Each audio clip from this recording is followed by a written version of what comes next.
Last month, it emerged that Apple, the most valuable company in the world and supposedly an icon of squeaky-clean progressive values, brushed aside allegations of child labor within its key Chinese supply chain. The suggestion is that a big Apple supplier, named Suyin Electronics, employed workers as young as 14, in the interests of keeping up with the ferocious appetite for Apple goods in the West. Apple chided Suyin, but maintained ties for months and even years afterwards.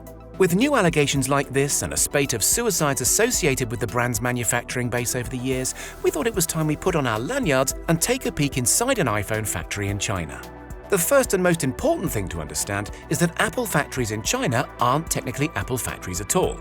Instead, the California tech giant subcontracts its manufacturing out to a firm called Han High Precision Industry Co. Limited, which is much more popularly known as Foxconn Technology Group or simply Foxconn. Foxconn was founded by colourful Taiwanese businessman Terry Gu, who has been playfully dubbed the Donald Trump of Taiwan and is reportedly worth somewhere north of $5 billion. Foxconn is the biggest employer in China, with some 1.3 million members of staff on the books in 2018. It manufactures consumer electronics for a variety of companies, from Samsung to Dell to HP, but is most famous for manufacturing Apple products, and most notably the iPhone. Fully half of all the world's iPhones, many hundreds of millions, are manufactured at a sprawling Foxconn facility on the outskirts of Zhengzhou.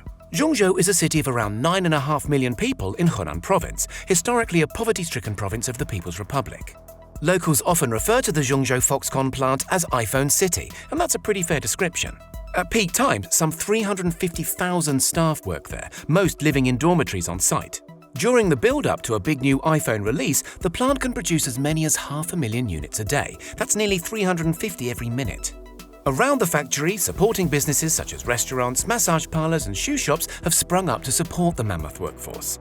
Inside the Zhengzhou factory, which is dedicated to the final stage of iPhone assembly, some 400 discrete tasks are broken down and carried out by its army of workers. Most employees will perform one task repeatedly over and over again, day after day. This could be as interesting as soldering or as dull as fitting a single screw into the back of the devices, again and again and again. So how do they recruit? Back in 2017, a student at NYU called Daejian Zeng went undercover for 6 months at the Zhengzhou plant to investigate the labor situation.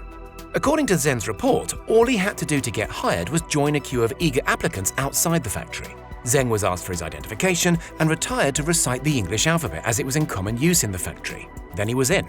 Zeng worked on an assembly line with around 200 other recruits, monotonously assembling many hundreds of devices per shift. He said the work was boring and tiring, but didn't report any specific abuses across the grueling 6-day week, aside from a supervisor yelling every now and then. His main complaint was that the overtime was presented as voluntary, but was very clearly mandatory on pain of being fired. It's been reported elsewhere that the Chinese government itself, keen to keep this lucrative business running smoothly, steps in to help with a never-ending recruitment drive. During peak summer months, in the build-up to the traditional autumn iPhone release date, a speaker is said to stand at the Zhengzhou factory gates yelling out for workers who are optimistic and diligent. Hunan province even reportedly sets quotas for the numbers of workers that villages and cities should provide to keep the factory ticking over efficiently and effectively. The gender balance on the factory floor is said to be roughly equal, and the typical age of a factory worker is between 18 and 25, though interns are frequently as young as 16. And while underage workers have been found in Apple's supply chain, nearly a dozen 15-year-old children were discovered to be working across 3 factories according to one report. There are no reports that Foxconn's Zhengzhou facility was directly involved. Worker conditions in Zhengzhou, while not as brutal as sweatshops, do seem extraordinary to Western eyes. Factory workers stay close by the plant in dorm buildings up to 12 stories high, with 8 workers sharing a room, sometimes with only 1 bathroom per floor shared by as many as 200 people. US-based pressure group China Labor Watch discovered during undercover investigations that workers are actively forbidden from resigning their post during busy peak times, but conceded that the most egregious allegations of brutality and bullying made by others have perhaps been overstated. One worker, whose role was wiping special polish onto the LCD screens, said she handled around 1,700 iPhones a day and that it was mundane work, but also that there were worse things to endure in life than monotony. However, the grind of working 6 straight days, only seeing family on Sunday if they happen to live locally, clearly takes its toll. The most common complaint about working at Foxconn in Zhengzhou is boredom. When NY student Zeng spent those 6 weeks on the production line, he said he quickly grew to hate it. Real workers, speaking anonymously, have claimed a high turnover of staff. After a year, people get bored or disinterested, claimed one. When that happens, they leave. Other Foxconn workers have said that, while building iPhones isn't exactly their childhood dream, the facility is no better or worse than other Chinese factories they'd worked at. Of course, there is a much darker side to the allegations leveled at Apple.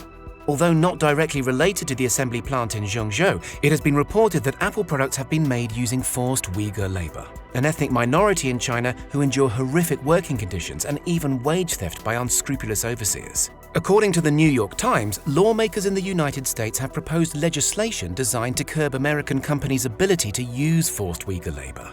Apple, it is said, set out to weaken the bill. Although Apple, for its part, says it did not lobby against the legislation, but instead had, as the company puts it, constructive discussions with the relevant congressional staff. And as for those MacBook makers at Suyin Electronics we mentioned at the start, when the issue came to light, Apple told the firm to address the issue or risk losing business. But Apple otherwise continued to work with Suyin for 3 years. Former members of the so-called supplier responsibility team at Apple told reporters from The Information that the Suyin incident wasn't isolated and that profits sadly seem to have been the driving force between decision-making. So what does the future look like for Apple and its labor practices?